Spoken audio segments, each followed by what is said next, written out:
इचलकरंजी ठिकठिकाणी भुयारी गटर काम, औद्योगिक सांडपाणी प्रक्रिया प्रकल्प आणि मोबाईल कंपनीच्या वायर टाकण्याच्या कामासाठी रस्ता खोदण्याचं काम सुरू आहे। हे काम करताना शनिवारी शहराला पाणीपुरवठा करणाऱ्या जलवाहिनी 2 ठिकाणी फुटल्या। परिणामी ऐन उन्हाळ्यात जलशुद्धीकरण केंद्रात प्रक्रिया केलेलं लाखो लिटर पाणी गटारीला जाऊन मिळालं।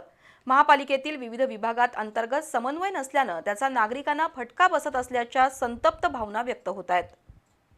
इचलकरंजी शहरात बहुतांश रस्त्याकडेला भुयारी गटर योजना, औद्योगिक सांडपाणी प्रक्रिया प्रकल्प तसंच मोबाईल कंपन्यांची वायर टाकण्यासाठी जेसीबीनं खोदकाम सुरू आहे।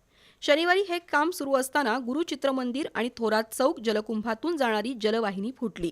परिणामी भोनेमाळ, कापड मार्केट, राजराजेश्वरी नगर, जाधवमळा, इंदिरानगर, शांतीनगरसह परिसरातील पाणी पुरवठ्यावर परिणाम होणार आहे। याचप्रमाणे खोदकाम सुरू असताना झेंडा चौकातील जलवाहिनीही फुटल्यानं परिसरात पाणीच पाणी झालं होतं। हे पाणी थेट गटारीला जाऊन मिसळत असल्यानं जलकुंभातून पाणी पुरवठा थांबवण्यात आला। या जलवाहिनीतून जुना सांगली नाका परिसरात पाणी पुरवठा करण्यात येतो। प्रशासनानं तातडीनं दोन्ही ठिकाणच्या दुरुस्तीचं काम हाती घेतलंय, मात्र यामुळे शहराचा पाणी पुरवठा विस्कळीत होणार आहे।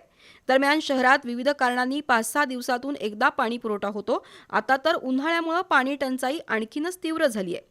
त्यातच 2 ठिकाणी जलवाहिनी फुटल्यानं पाणी पुरवठ्याचं नियोजन बिघडलंय। दरम्यान महापालिकेच्या पाणी पुरवठा विभागाशी संपर्क साधला असता ते खोदकाम कंपनीकडून परस्पर सुरू असल्याचं सांगण्यात आलं। यामुळे प्रशासनातील समन्वयाच्या अभावाचा फटका नागरिकांना बसत असल्याबद्दल संताप व्यक्त होतोय।